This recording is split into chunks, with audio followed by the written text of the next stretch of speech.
Video کے نیچے subscribe کے بٹن پہ کلک کریں، بیل کے آئیکن پہ کلک کیجئے تاکہ ہر نئی ویڈیو کی نوٹیفیکیشن آپ کو مل جائے۔ اعوذ باللہ من الشیطان الرجیم بسم اللہ الرحمن الرحیم الذین آتیناہم الکتاب یعرفونہ کما یعرفون ابناءہم وَإِنَّ فَرِيقًا مِّنْهُمْ لَيَكْتُمُونَ الْحَقَّ وَهُمْ يَعْلَمُونَ الْحَقُّ مِنْ رَبِّكَ فَلَا تَكُونَنَّ مِنَ الْمُمْتَرِينَ وَلِكُلٍّ وِجْهَةٌ هُوَ مُوَلِّيهَا فَاسْتَبِقُوا الْخَيْرَاتِ أَيْنَمَا تَكُونُوا يَأْتِ بِكُمُ اللَّهُ جَمِيعًا إِنَّ اللَّهَ عَلَى كُلِّ شَيْءٍ قَدِيرٌ ومن حيث خرجت فول وجهك شطر المسجد الحرام وإنه للحق من ربك وما الله بغافل عما تعملون ومن حيث خرجت فول وجهك شطر المسجد الحرام وحيث ما كنتم فولوا وجوهكم شطره لئلا يكون للناس عليكم حجة إلا الذين ظلموا منهم فلا تخشوهم واخشوني ولأتم نعمتي عليكم ولعلكم تهتدون صدق الله العظيم۔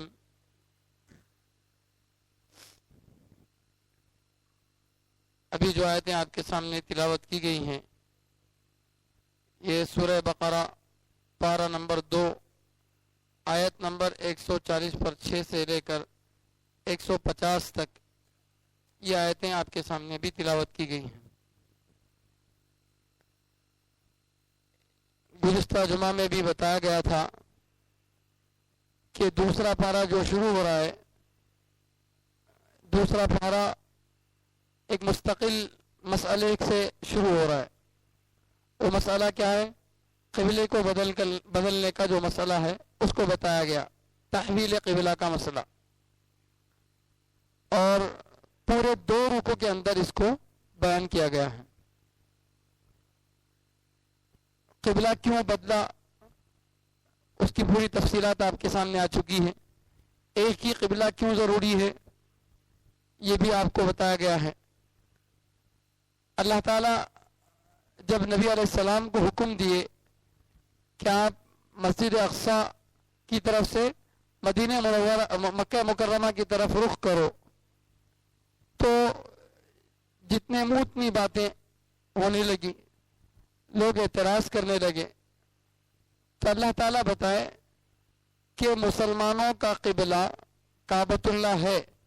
یہ بات جیسے مسلمانوں کو اللہ نے بتائی ہے، مسلمانوں سے پہلے جو کتابیں تھیں، جو پیغمبر آئے تھے، انہوں نے اپنی قوم کو اپنی کتاب کے ذریعے بتایا تھا کہ دیکھو ہم بنی اسرائیل میں سے ہیں اور ہمارا قبلہ بیت المقدس ہے۔ ایک قوم آئے گی بنو اسماعیل میں سے اور ان کا قبلہ مکہ مکرمہ میں کعبۃ اللہ ہوگا۔ اس کو جان کر بھی مخالفت کرے تو جیسے قبلے کو پہچان کر بھی قبلے کی مخالفت کرے، ایسے ہی نبی کو پہچان کر بھی نبی کی مخالفت کرے۔ جتنے یہودی تھے، عیسائی تھے، یہ لوگ اللہ کے نبی صلی اللہ علیہ وسلم کو اچھی طرح سے جانتے تھے۔ کیا جانتے تھے؟ کہ ان کی کتابوں میں آخری پیغمبر کی جو نشانیاں بتائی گئی تھیں، وہ ساری نشانیاں نبی علیہ الصلوۃ والسلام کے اندر کامل درجے میں 100% فٹ ہو رہی تھی۔ تو اللہ کے نبی صلی اللہ علیہ وسلم کو وہ نشانیوں کے ذریعے پہچان لیے، پہچاننے کے باوجود ایمان نہیں لائے۔ حالانکہ پہچاننے کا تقاضا یہ تھا کہ مسلمان ہو جاتے، مگر چونکہ وہ ہٹ دھرمی پر تھے، ضد ان کے اندر آ چکی تھی، وہ اپنے مذہب کو ہی آخری مذہب سمجھنے لگے تھے، جس کی وجہ سے انہوں نے نبی علیہ الصلوۃ والسلام کو پہچان کر بھی آپ کو نہیں مانا۔ تو وہی بات اللہ تبارک و تعالیٰ یہاں پر بتا رہے ہیں۔ نبی علیہ السلام کو وہ کیسے پہچانتے تھے؟ تو پہچان الگ الگ انداز کی ہوتی ہے۔ ایک مرتبہ کوئی آدمی ملا، ایک سفر میں ہمارے ساتھ رہا، حیدرآباد تک کوئی آدمی ہمارے ساتھ بس میں بازوں میں بیٹھا تھا، مسلمان تھا، بات چیت کرتے ہوئے گئے. پھر 1 سال 2 سال کے بعد انہیں دکھا تو پہلی بات تو جلدی پہچانتے نہیں، پہچانے تو بھی ذرا اچھا غور کرنے کے بعد ہاں تھوڑا یاد کرتے ہیں. یہ بھی ایک قسم کی پہچان ہے. اور ایک پہچان ہے کہ جس طرح ہم اپنے دوستوں کو، کولیگس کو، آس پاس میں ہمارے پاس رہنے والے لوگوں کو پہچانتے ہیں، یہ بھی ایک قسم کی پہچان ہے. مگر یہ پہچان بہت زیادہ گہری نہیں ہوتی. جیسے مثال کے طور پر آپ کا کوئی دوست ہے، کوئی آدمی اگر آ کے پوچھے تو آپ کا دوست کیسا ہے، ہمارے فلاں آدمی کی بیٹی کا رشتہ ان کو دینا ہے، بچہ کیسا ہے بتاؤ، تو کیا بولتے آپ؟ ہمارے ساتھ تو باہر اچھا ہوتا، بھائی گھر کا کیسا ہے کہ ہمارے کو نہیں معلوم، بولتے نہیں بولتے. تو دوست کی پہچان بھی ہے، پڑوسیوں کی بھی پہچان ہے. پڑوس میں جو لوگ رہتے ہیں ہمارے ساتھ تو بظاہر اچھا سے ہوتے ہیں، اب گھر میں کیا ہوتا کہ ہمارے کو نہیں معلوم ہوتا. یہ بھی ایک قسم کی پہچان ہے. پہلی والی پہچان سے ذرا اچھی درجے کی ہے. اور تیسری پہچان ہے کہ بیٹا اپنے ماں باپ کو پہچانتا ہے، بیٹا اپنے ماں باپ کو پہچانتا ہے. ماں باپ کہیں بھی دکھے، باپ کی آواز سن کر بیٹا پہچان لیتا ہے، ماں کی آواز سن کر بیٹا پہچان لیتا ہے. یہ بھی ایک قسم کی پہچان ہے. مگر یہ پہچان کامل درجے کی نہیں ہے. کیوں؟ اس لیے کہ بیٹا اپنے ماں باپ کو پہچانتا کب ہے؟ تھوڑے شعور کے زمانے میں آنے کے بعد، کچھ دنوں، کچھ مہینوں، کچھ سالوں کے بعد پہچانتا ہے. اور پہچانتا بھی ہے تو کیسے پہچانتا؟ ایک انداز میں پہچانتا. پوری طرح سے 100% وہ اپنے باپ کو پہچانتا نہیں ہے. مثال کے طور پر عام طور سے جو بھی لوگ اپنے ماں باپ کو دیکھیں ہیں، ماں باپ کا چہرہ دیکھتے ہیں، ان کے ہاتھ پیر دیکھتے ہیں، اتنا ہی وہ دیکھتے ہیں. اس سے آگے بڑھ کر ماں باپ کی پہچان ان کو نہیں ہے. اگر کوئی ماں باپ کے بارے میں سوال کر لے، آپ کے ابا کو بدن میں کہاں کہاں مسے ہیں، تو بتا سکتے؟ نہیں بتا سکتے. کیوں؟ ارے حالانکہ پہچانتے ہیں ماں باپ کو، مگر اس کے باوجود بھی نہیں بتا سکتے. ایک اور اس سے آگے کی پہچان یہ ہے کہ باپ اپنے بیٹے کو پہچانتا ہے، ماں اپنے بیٹے کو پہچانتی ہے. یہ پہچان سب سے اعلیٰ درجے کی پہچان ہے. یہ پہچان سب سے اعلیٰ درجے کی پہچان ہے. کیوں؟ اس لیے کہ جس وقت سے دنیا میں بچہ آیا اس وقت سے سب سے پہلے دیکھنے والا باپ ہوتا ہے. ماں تو ہسپتال میں ابھی بے ہوش پڑی رہتی، مگر سب سے پہلے بچے کو دیکھتا کون ہے؟ باپ. خوش ہوتا کون ہے؟ باپ.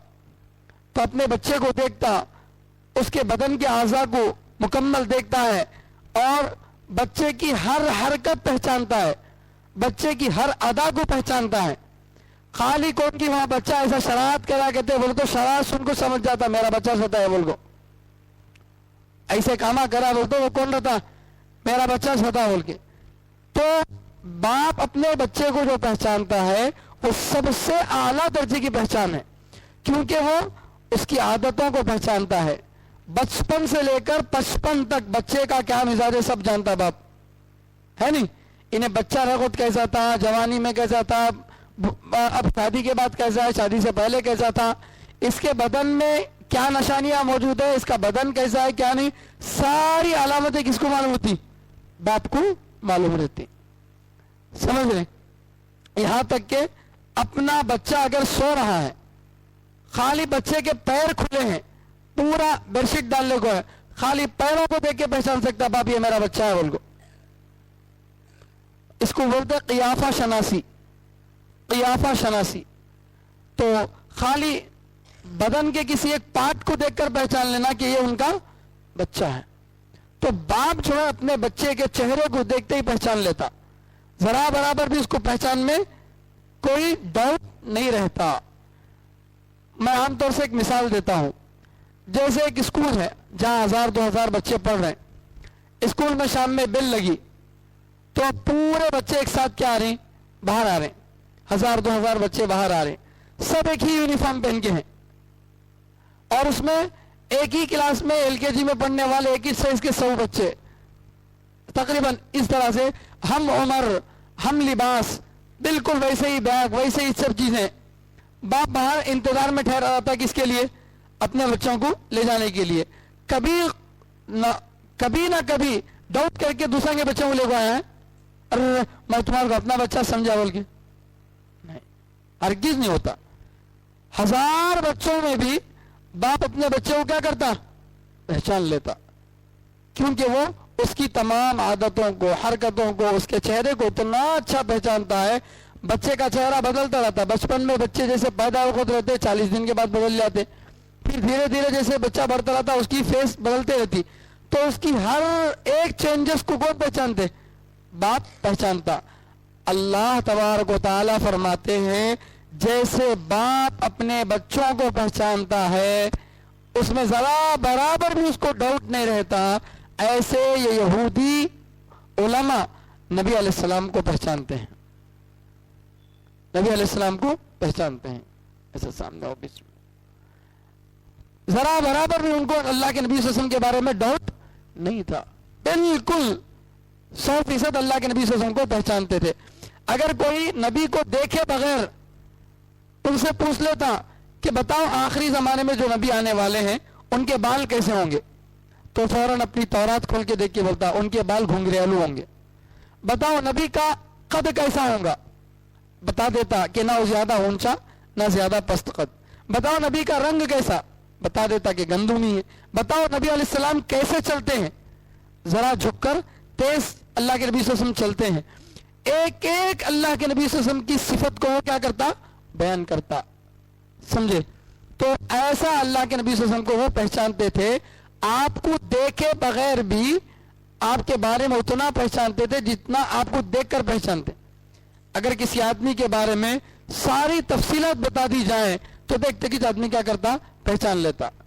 وہ بھی اپنا بیٹا ہو تو اور آسانی سے کیا کرتا؟ اس کو پہچان لیتا. تو اللہ تعالیٰ یہاں پر مثال کس کی دے رہے ہیں؟ کسی ایک آدمی کے ساتھ ایک دن سفر میں رہے اس کی، دوستوں کی، پڑوسیوں کی نہیں، بیٹا اپنے باپ کو جو پہچانتا ہے اس کی نہیں، بلکہ باپ اپنے بیٹوں کو جس طرح سے پہچانتا ہے وہ والی پہچانت کی مثال دے کر بتا رہے ہیں. الذین، وہ لوگ، آتیناہم الکتاب، جن کو ہم نے کتاب یعنی تورات دی ہے، یعرفونہ، وہ نبی علیہ السلام کو پہچانتے ہیں، کما، جیسا کہ یعرفون ابناءہم، وہ اپنی نسلوں کو پہچانتے ہیں، اپنے بیٹوں کو پہچانتے ہیں، وہ اپنے بیٹوں کو پہچانتے ہیں. تو یہ اللہ کے نبی صلی اللہ علیہ وسلم کے بارے میں صاف لفظوں میں کہہ دیا گیا. جب وہ اللہ کے نبی صلی اللہ علیہ وسلم کو پہچانتے ہیں تو اب نبی کو پہچان تو گئے مگر نبی کو مان نہیں رہے. نبی کو جاننا الگ ہے، نبی کو ماننا الگ ہے. نبی کو تو جان گئے یہ نبی ہے بول کے، مگر نبی کو مان نہیں رہے ہیں. تو اب غلطی کس کی ہے؟ یہودیوں کی اپنی ہے. اگر ان کو ایسا ہوتا کہ ڈاؤٹ ہوتا کہ بھئی آخری زمانے میں جو پیغمبر آنے والے ہیں جن کا ذکر ہماری کتابوں میں ہے، ہم کو کنفیوز ہو رہا ہے کہ کون ہے معلوم نہیں، تو پھر ان کا عذر کسی طرح سے چل سکتا تھا. لیکن صاف صاف لفظوں میں بتا دیا گیا کہ ایسے ہوں گے. جیسے ایک مثال میں آپ کو بتاتا ہوں. قیامت کے قریب امام مہدی رضوان اللہ علیہ تشریف لائیں گے. امام مہدی کے بارے میں حدیثوں کے اندر بالکل صاف صاف علامتیں بتا دی گئی. کون ہوں گے امام مہدی؟ بتا دیا گیا وہ مدینہ منورہ میں پیدا ہوں گے. کس کے خاندان سے ہوں گے؟ حضرت فاطمہ رضی اللہ عنہ کی نسل سے ہوں گے. اور ان کا نام کیا ہوگا؟ محمد. ان کے والد کا نام کیا ہوگا؟ عبداللہ. ان کی والدہ کا نام کیا ہوگا؟ آمینہ. اور وہ کیسے دکھتے ہوں گے اور وہ کیا کیا کریں گے اپنی زندگی میں، اور ان کے زمانے میں کیا بڑے بڑے واقعات پیش آئیں گے، اور وہ مدینہ منورہ سے نکل کر مکہ مکرمہ کیوں آئیں گے، اور پھر مکہ مکرمہ میں آ کر وہ کہاں رہیں گے، کیسی حالت میں لوگ ان کو پہچانیں گے، ساری تفصیلات کیا کر دی گئی؟ بتا دی گئی. اب یہ تفصیلات کس کے بارے میں ہمارے پاس کتابوں میں موجود ہے؟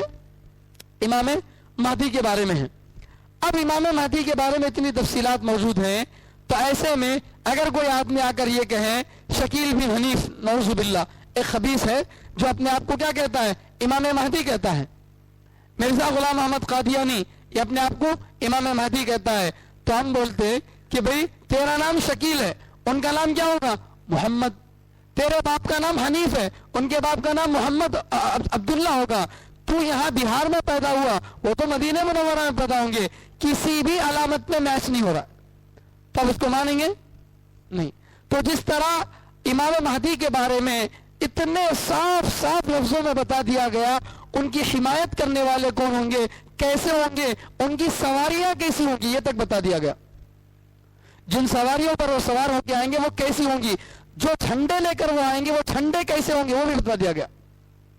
اتنی صاف صاف علامتیں بتا دی گئی ہیں کہ جب امام مہدی آ جائیں گے انشاءاللہ تو کسی کو پہچاننے میں ذرا برابر بھی کیا نہیں ہوگا، ڈاؤٹ نہیں ہوگا. تو ایسے ہی نبی علیہ السلام کے بارے میں ان کی کتابوں میں کیا کیا گیا تھا، بتا دیا گیا تھا.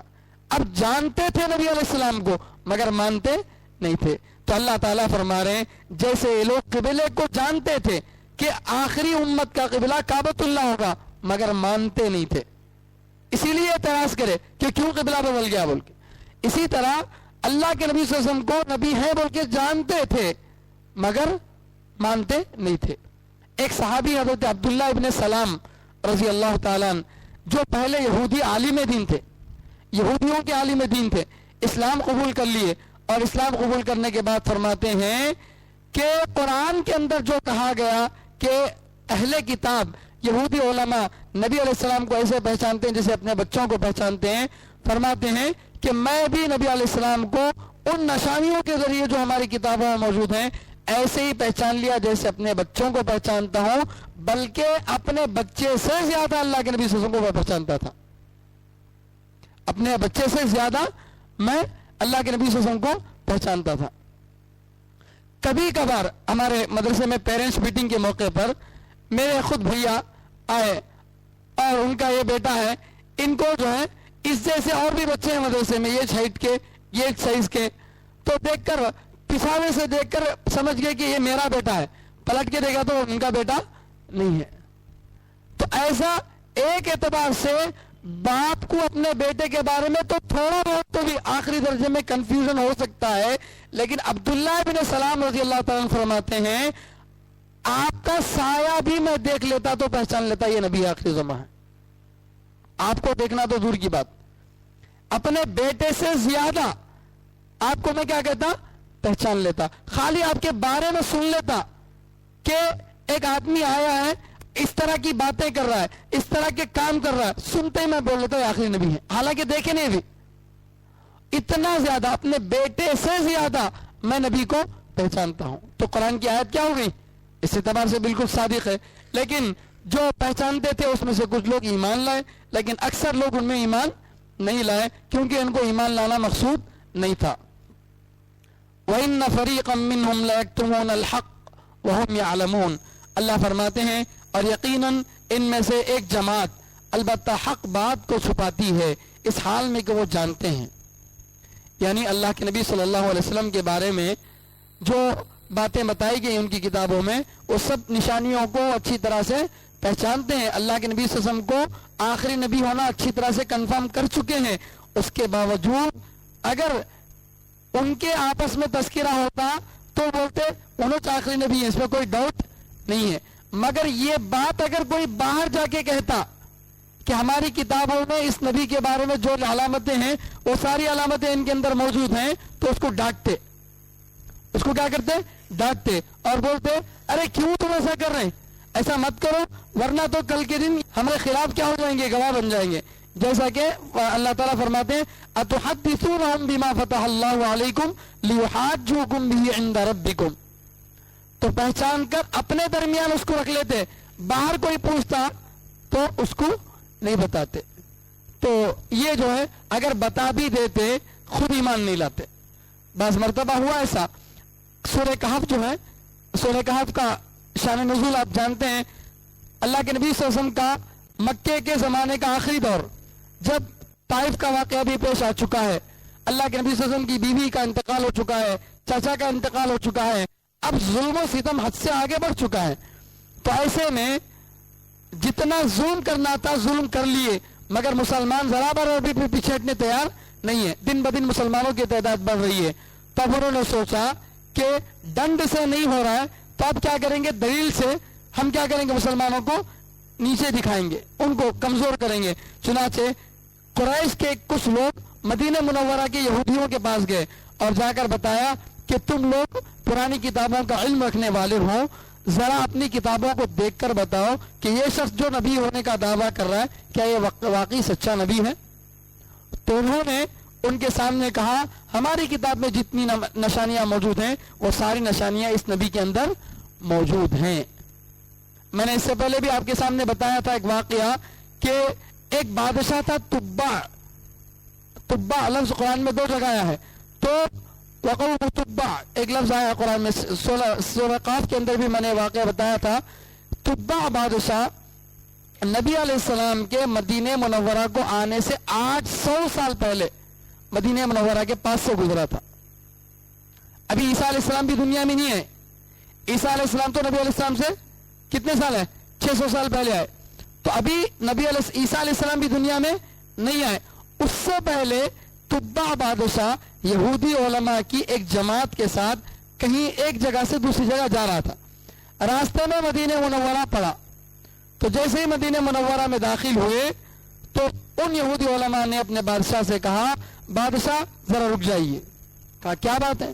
کہا کہ یہ جو گاؤں ہے اس گاؤں کے اندر وہ ساری نشانیاں ہم کو نظر آ رہی ہیں جو آخری زمانے کے نبی کی ہجرت کرنے کی جگہ ہوگی. یہی وہ گاؤں ہے جس میں ساری نشانیاں موجود ہیں جو آخری زمانے کے نبی ہجرت کر کے جس گاؤں کی طرف آئیں گے. تو اس بادشاہ نے کہا اچھا اسی جگہ پر وہ آخری زمانے کے نبی آئیں گے؟ تو کہا ہاں. تو اس بادشاہ نے کہا اچھا تو پھر آپ لوگ ایسا کرو کہ آپ لوگ علماء جتنے ہیں یہیں پر رک جاؤ, اسی بستی میں رک جاؤ, میں آپ سب کے لیے یہاں پر گھر بنا کر دیتا ہوں. سارے علماء کے لیے وہ گھر بنا کر دیا اور ایک گھر ایکسٹرا بنایا اور کہا کہ اگر تمہارے زمانے میں وہ آخری نبی آ جائیں اس مدینہ منورہ میں تو ان کو میرا سلام کہنا اور یہ گھر میری طرف سے ان کو ہدیے میں دینا. اور اس گھر کی چابی ایک عالم دین کو, یہودی عالم دین کو دے دی. اس کے بعد کیا ہوا, وہ بادشاہ اپنے سفر سے آگے نکل گیا. زمانہ گزرتا گیا, عیسیٰ علیہ السلام آئے, اس کے بعد بھی یہودی مدینہ منورہ میں تھے. اسی طرح زمانہ آتا گیا یہاں تک کہ اللہ کے نبی صلی اللہ علیہ وسلم جب ہجرت کر کے مدینہ منورہ تشریف لے گئے تو آپ نے اونٹنی کا وہ واقعہ سنا ہوگا. اللہ کے نبی صلی اللہ علیہ وسلم جب مدینہ منورہ میں گئے تو ہر صحابی یہ چاہتے تھے کہ نبی میرے گھر میں آ کر قیام کرے. تو اللہ کے نبی صلی اللہ علیہ وسلم نے کہا کہ اللہ نے میری اونٹنی کو حکم دے دیا ہے, میری اونٹنی جہاں جا کر بیٹھے گی وہیں میں قیام کروں گا. چنانچہ وہ اونٹنی جگہ بدل کے ایک جگہ جا کے بیٹھی, پھر وہاں سے اٹھ کر حضرت ابو ایوب انصاری رضی اللہ تعالیٰ کے مکان کے پاس آ کر مکمل بیٹھ گئی. تو ابو ایوب انصاری رضی اللہ تعالیٰ خوش ہو کر آئے اور کہا کہ اللہ کے نبی صلی اللہ علیہ وسلم میرے مہمان بنے ہیں. تو وہ جو گھر تھا ابو ایوب انصاری رضی اللہ تعالیٰ کا, تفسیر معارف القرآن کے اندر لکھا ہوا ہے کہ وہ گھر دراصل نبی کا تھا صلی اللہ علیہ وسلم, جو 800 سال پہلے تبع بادشاہ نے نبی علیہ السلام کو تحفے میں دیا تھا.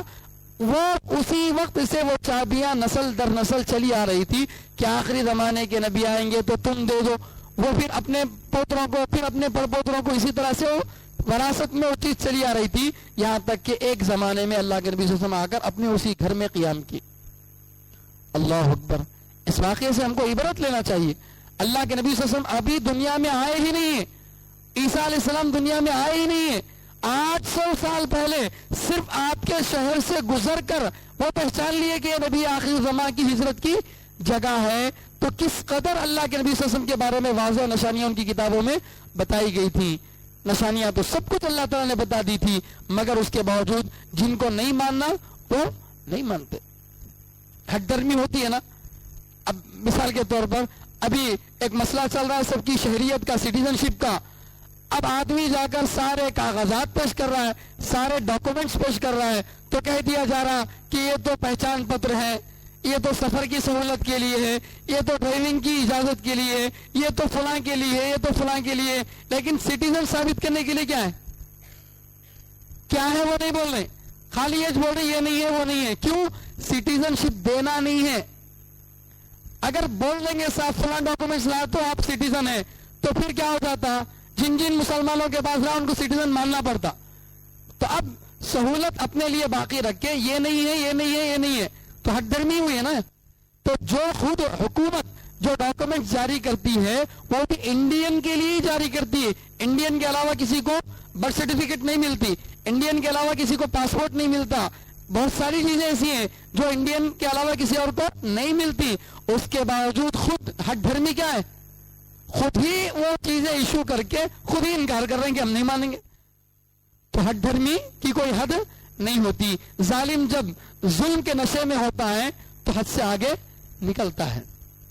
تو یہ جو ہے بات اللہ تعالیٰ فرما رہے ہیں کہ یہ حق کو چھپاتے ہیں, یعنی نبی کے بارے میں اچھی طرح سے پہچانتے ہیں کہ یہ نبی ہے, اس کے باوجود وہ کیا کرتے ہیں, چھپاتے ہیں. تو یہاں پر دو غلطیاں ہوئی, ایک تو نبی نہ ماننا اور نبی کو جاننے کے باوجود نہ ماننا, دو غلطیاں. تو نہ پہلے نبی کے بارے میں کنفرم نہیں تھا اس لیے نبی کو نہیں مانے, تب بھی غلطی ہے. اگر کوئی کافر یہ کہے میرے کو پوری طرح سے اطمینان نہیں تھا یہ نبی ہیں بول کے, تو اس کی یہ بات مانی جائے گی نہیں. تو نہ ہی معلوم تھا تو پھر بھی دلائل میں غور کرنا تھا, کتابوں کو دیکھنا تھا, نشانیوں کو دیکھنا تھا, ماننا تھا. تو اب تو یہ تو اچھی طرح سے جاننے کے بعد ویریفائی کرنے کے بعد پھر بھی کیا کرے, آپ کو نہیں مانے. تو یہ گویا ڈبل غلطی ان سے ہوئی, جان کر غلطی کرنا, انجانے میں غلطی ہو گئی تو بھی غلطی ہے. مرڈر کر دیا آدمی لیکن یہ سوچ کر گولی چلایا کہ ہرن بیٹھی ہے, دیکھا تو کوئی انسان تھا, تو غلط طریقے سے گولی چل گئی, تب بھی مرڈر ہی ہے, غلطی ہی ہے. مگر کوئی جان بوجھ کر کرے تو یہ اور بڑا جرم ہے. اسی طرح اللہ فرماتے ہیں ان کا یہ حق ہے.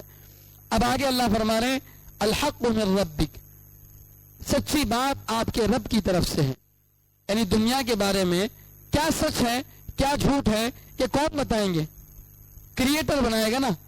اپنی جو اللہ پیدا کی ہوئی چیزیں ہیں اس کے بارے میں کون بتا سکتے ہیں, اللہ ہی بتا سکتے ہیں. میں اور آپ اپنے جیب میں موبائل فون رکھ کر ہیں, اب جو آدمی جس کمپنی کا موبائل استعمال کر رہا ہے اس موبائل کے بارے میں سب سے بہتر کون جانتا ہے, اس موبائل کو بنانے والا وہ جانتا ہے. کیوں, اس لیے کہ اسی نے اس کو کیا کیا, بنایا ہے. تو اللہ تعالیٰ فرماتے ہیں اس کائنات کو, کائنات کے اندر کی چیزوں کو میں نے بنایا, تو صحیح کیا ہے غلط کیا ہے اس کا فیصلہ بھی میری طرف سے ہوگا. جن لوگوں نے حق بات کو چھپایا تو وہ بات حق نہیں ہے, بلکہ الحق من ربک, سچی بات آپ کے رب کی طرف سے ہے. فلا تکونن من الممترین, چنانچہ اے نبی آپ ہرگز شک کرنے والوں میں سے نہ ہو جائیے, آپ ہرگز شک کرنے والوں میں سے نہ ہو جائیے. جس طرح انکار کرنے سے آدمی کافر ہو جاتا ہے شک کرنے سے بھی آدمی کافر ہوتا ہے, دونوں بھی کفر کے راستے ہیں. پوری طرح سے یقین ضروری ہے, اگر 1% بھی یقین اس کا متزلزل ہو گیا, ذرا برابر بھی شک پیدا ہو گیا, اس کا ایمان نہیں رہا, اس کا ایمان نہیں رہا. پوری طرح 100% یقین ہونا ضروری ہے اللہ کے ایک ہونے پر, آخرت پر, نبی علیہ السلام کے رسول ہونے پر. ان سب چیزوں کو دل سے 100% ماننا ضروری ہے. اگر دل میں ڈاؤٹ آ گیا, دل میں خیال آیا دین صحیح ہے کہ نہیں کی, اسلام صحیح ہے کہ نہیں کی, ایک ہے دل میں شیطان وسوسے ڈالتا, وسوسے کی بات نہیں کر رہا ہوں میں, وسوسے تو دل میں شیطان ڈالتا رہتا, جب کیا کی نوے ڈاؤٹا ڈالتا رہتا, ٹھیک ہے. وسوسے آنا غلط نہیں ہے, وسوسے آنا غلط نہیں ہے, ان وسوسوں پر باقی رہنا, اسے دور نہ کرنا یہ غلط ہے. اگر وسوسہ کسی کے دل میں پیدا ہو رہا, ارے اللہ میاں خدا کی نہیں کی, نعوذ باللہ, اس طرح سے وسوسہ پیدا ہو رہا, تو اب دیکھو تمہارا دل یہ جب وسوسہ آیا تو اس وسوسے کو اچھے طرح سے ایکسپٹ کر رہا یا کراہت کے ساتھ ایکسپٹ کر رہا, ارے تھو کیا بھائی ایسے خیال آ رہی میرے کو. تو اللہ کے نبی صلی اللہ علیہ وسلم کے سامنے ایک صحابی آ کر بولے, اے اللہ کے نبی صلی اللہ علیہ وسلم میرے دل میں ایسے ڈاؤٹس آتے ہیں جسے بولنا بولتے ہوئے میرے کو شرم آ رہی, جسے بولنا بولتے ہوئے میرے کو ڈر ہو رہا. تو اللہ کے نبی صلی اللہ علیہ وسلم بولے یہ تمہاری جھجک جو تمہاری شرم ہے نا یہ خود تمہارے ایمان کی دلیل ہے. دل میں وسوسہ تو ڈال رہا شیطان, مگر تمہارا دل سے 100% ایکسپٹ کر رہا کیا نہیں کر رہا. دل میں آیا پھر بھی ارے تو کیا بھائی ایسی باتیں آ رہی میرے دل میں, ایسا سوچ رہا. تو یہ عین ایمان کی دلیل ہے, یہ عین ایمان کی دلیل ہے. تو وسوسے کے آنے کی بات نہیں کر رہا ہوں میں, وسوسے سے آگے بڑھ کر کیا ہوا, شک پیدا ہو گیا، شک پیدا ہو گیا، تو اب جیسے ہی شک پیدا ہوا ایمان ختم ہو گیا، کیونکہ ایمان کس کا نام ہے؟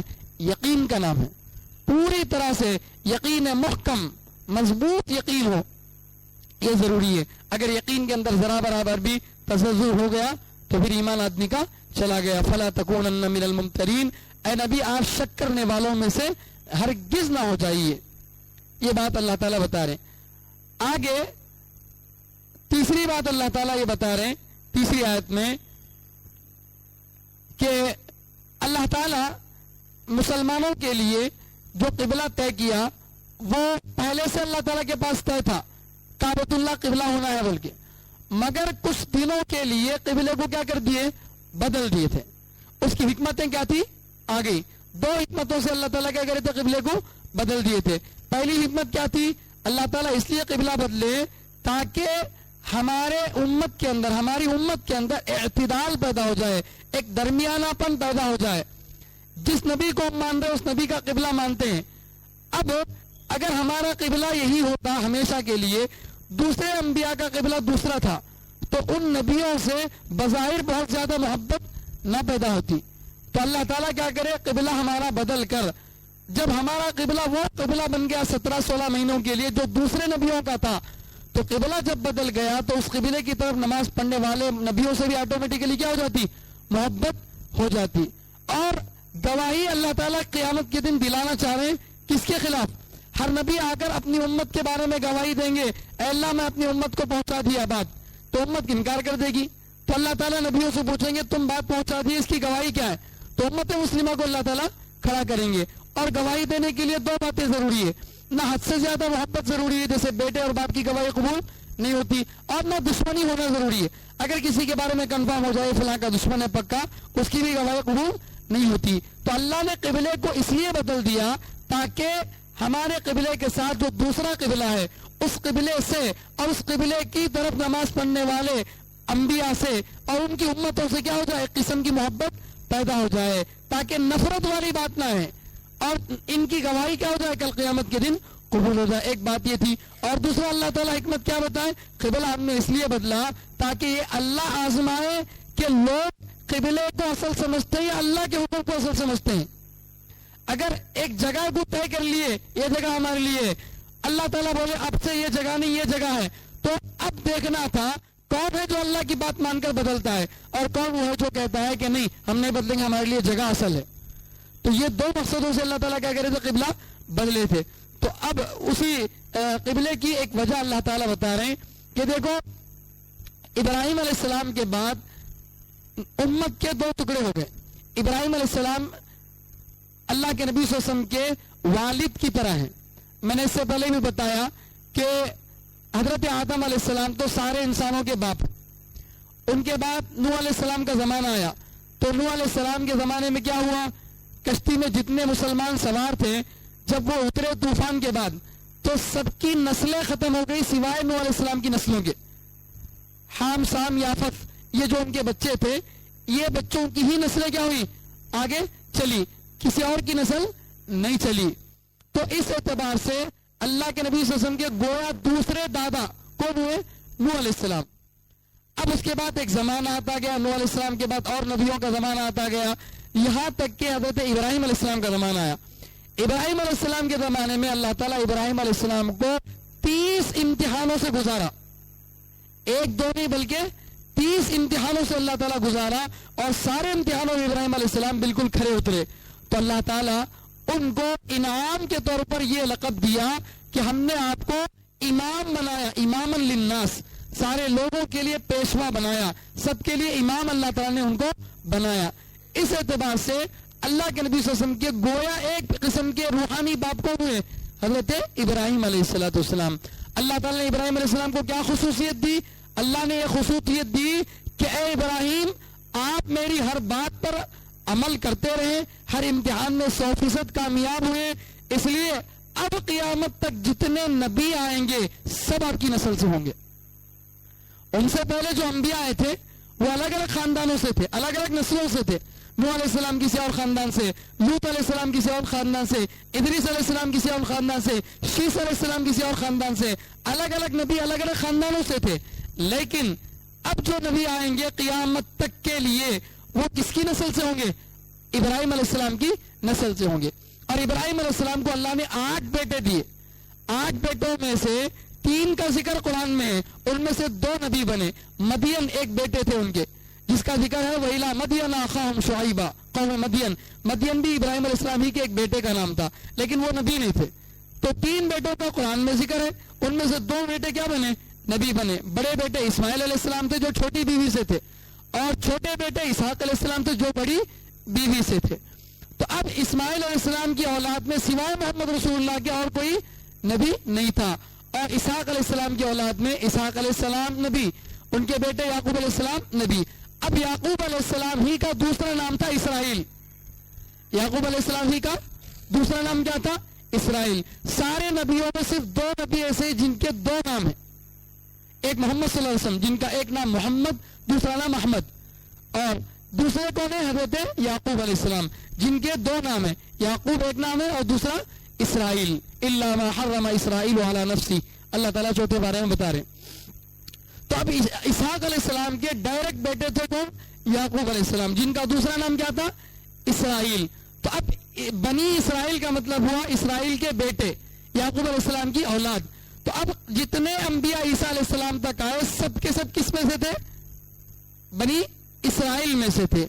یہ پوری گویا ایک نسل, یہ پوری کیا ہے؟ ایک نسل ہے. اس میں یعقوب علیہ السلام آ گئے, یعقوب علیہ السلام کے بیٹے یوسف علیہ السلام, یوسف علیہ السلام کے 400 سال کے بعد آ رہے ہیں موسیٰ علیہ السلام, موسیٰ علیہ السلام کے 1000 سال 2000 سال بعد آ رہے ہیں عیسیٰ علیہ السلام, اور ان کے درمیان میں 1 لاکھ کے قریب انبیاء آ رہے ہیں.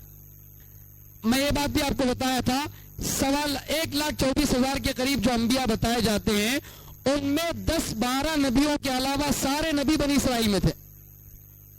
10-12 نبیوں کے علاوہ سارے نبی کیا تھے؟ بنی اسرائیل میں تھے. اللہ نے 1 لاکھ سے زیادہ نبی کس کے اندر بھیجے؟ بنی اسرائیل کے اندر بھیجے. یہ چونکہ سب ایک ہی باپ کی اولاد میں سے تھے, یہ سب کے سب کیا تھے؟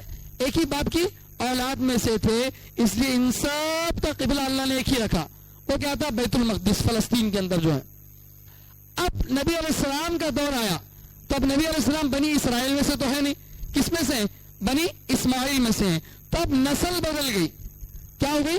نسل بدل گئی.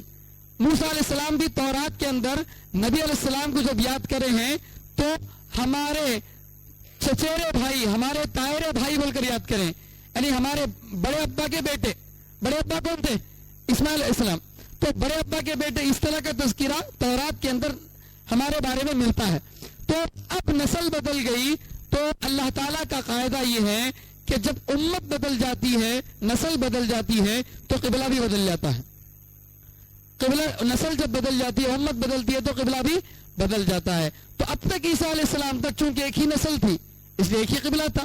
اب چونکہ نسل بدل گئی تو قبلہ بدل گیا. تو اللہ کا جو قاعدہ تھا وہ قاعدے کے مطابق قبلہ بدلا ہے, لہذا قبلے کے بدلنے پر کوئی تعجب کرنے کی ضرورت نہیں ہے.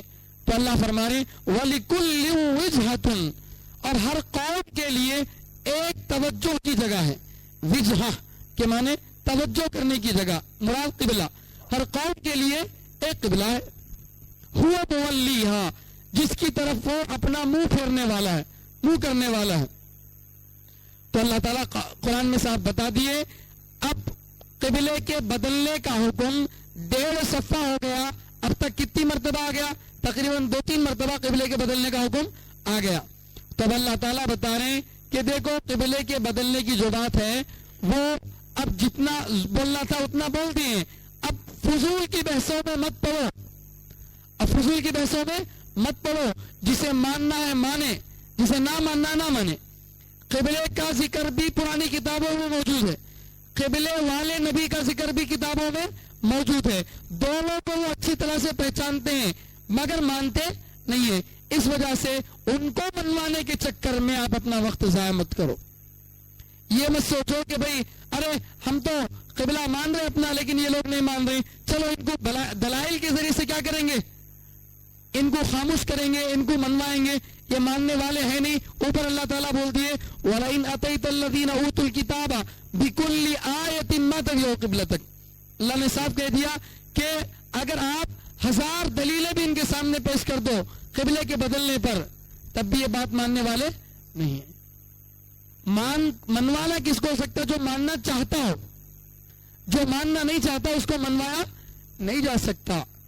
مرغی کی ٹانگ ایک ہی بولتا کرتے دور سے دیکھ کے آدمی. مرغی جب ایسا ٹھہر کے رہتی نا تو وہ دور سے دیکھے تو کیا دکھتی؟ اس کے 2 ٹانگیں بازو بازو میں رہتے، دور سے دیکھے تو کیا دکھتا؟ ایک ہی ٹانگ دکھتی. اب دور سے دیکھا انہیں کیا بولتا؟ مرغی کو ایک ہی ٹانگ بولتا. ارے نہیں بھائی، اس سائڈ میں ایک ٹانگ ہے، وہ تو میرے کو نہیں معلوم ہوتا. تو ویسا مرغی کی ٹانگ ایک بولنے والے بولتے رہتے. آپ اس ٹینشن میں مت کرو، مت پڑو. اللہ کا قاعدہ یہی ہے کہ امت بدلتی ہے تو قبلہ بدلتا ہے. ہوا مولیہا. تو اللہ تعالیٰ کیا بتانا چاہ رہے ہیں؟ امت کے حالات کے اعتبار سے تبدیلیاں آتی ہیں.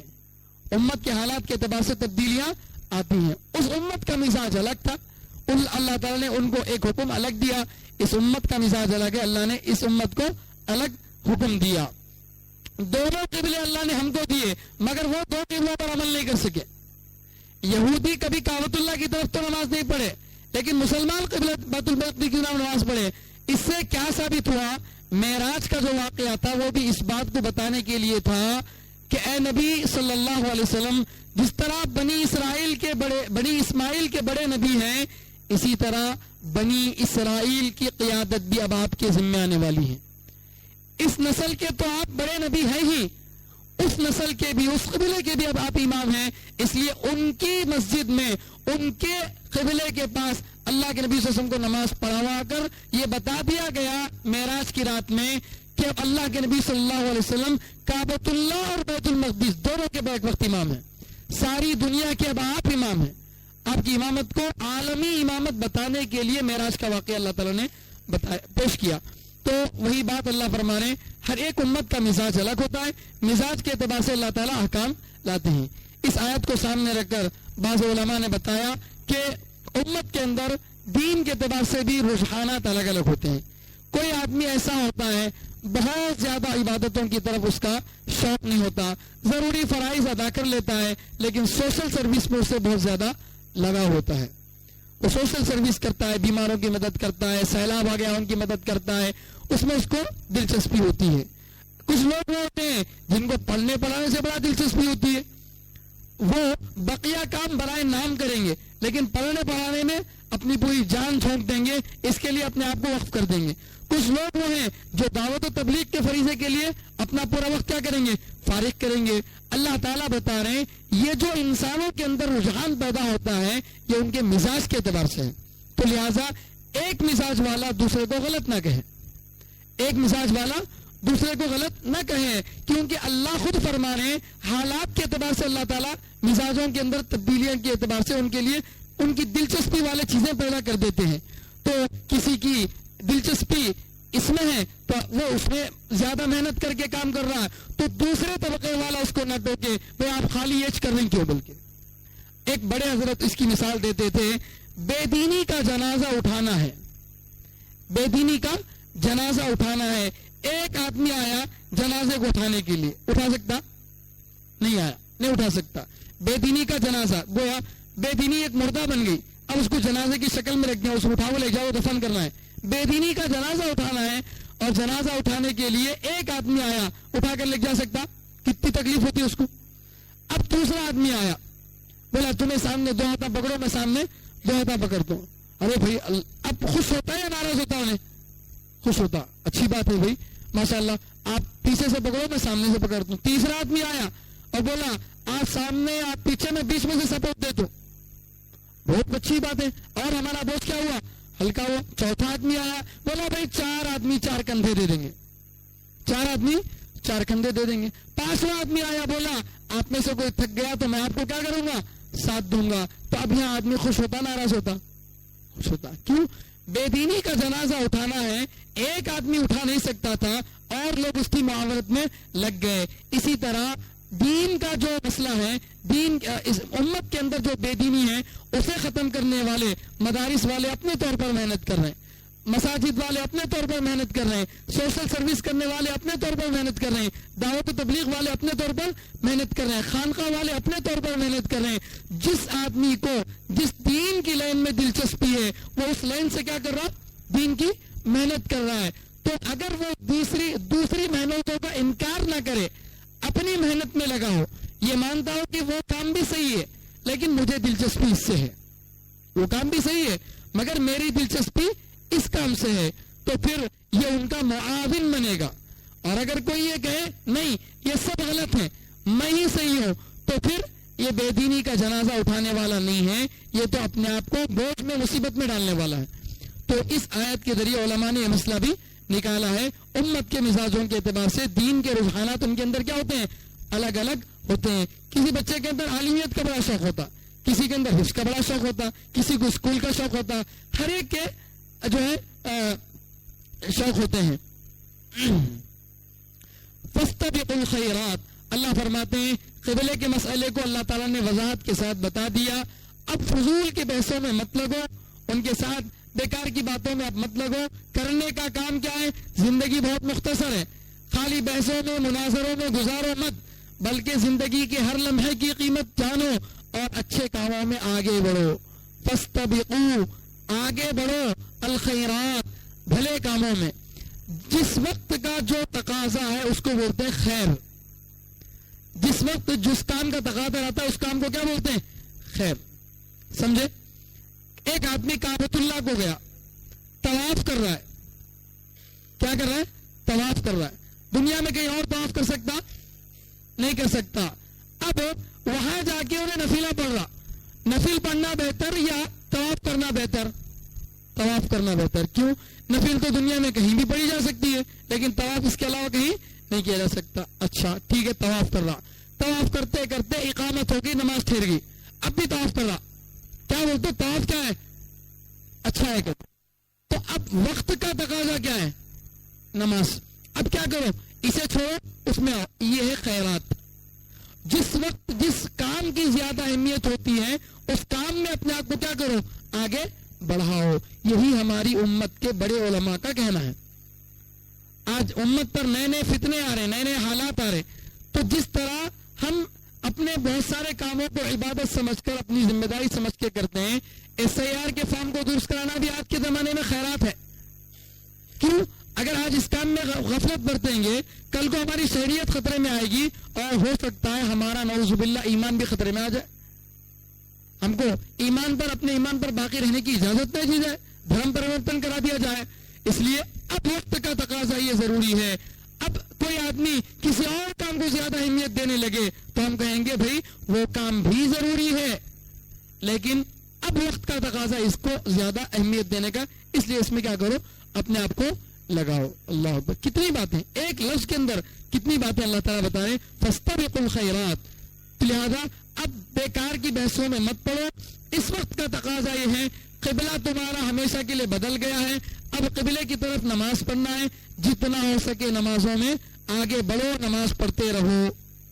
یہ اللہ تعالیٰ جو ہے بتا رہے ہیں. اس کے بعد اللہ تعالیٰ بتا رہے ہیں, ایک سوال کا جواب دے رہے ہیں. سوال یہ ہے, گزشتہ جمعہ میں نے بتایا تھا ہمارے ہندوستان پاکستان وغیرہ کے لوگوں کا جو قبلہ ہے وہ مغرب کی طرف ہے, جہاں سورج ڈوبتا ہے اس طرف ہے.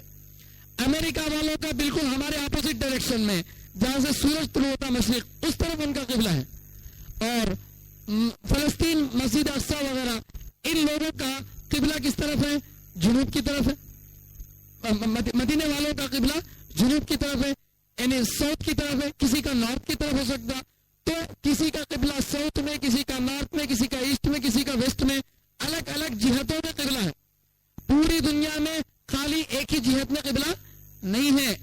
تو اب کسی کو ڈاؤٹ ہو سکتا, ارے بھائی کیا بات ہے, قبلہ تو اس لیے ضروری قرار دیا گیا تھا نماز میں تاکہ سب ایک طرف نماز پڑھے, تاکہ سب کیا ہو, ایک طرف نماز پڑھے. یا ایک طرف کا نماز پڑھ رہے ہیں, کوئی سورج ڈوبنے کی جگہ نماز پڑھ رہا, کوئی سورج طلوع ہونے کی جگہ نماز پڑھ رہا, کوئی ادھر پڑھ رہا, کوئی ادھر پڑھ رہا. یہ تو انتشار ہو گیا, یہ تو بظاہر کیا ہو گیا, انتشار ہو گیا. تو اللہ تعالیٰ اس کا جواب دے رہے ہیں, تمہارے اعتبار سے کوئی ساؤتھ میں, کوئی نارتھ میں, کوئی ویسٹ میں, کوئی ایسٹ میں ہے, لیکن اللہ کے اعتبار سے سب کی نمازیں کس کی طرف ہو رہی ہیں,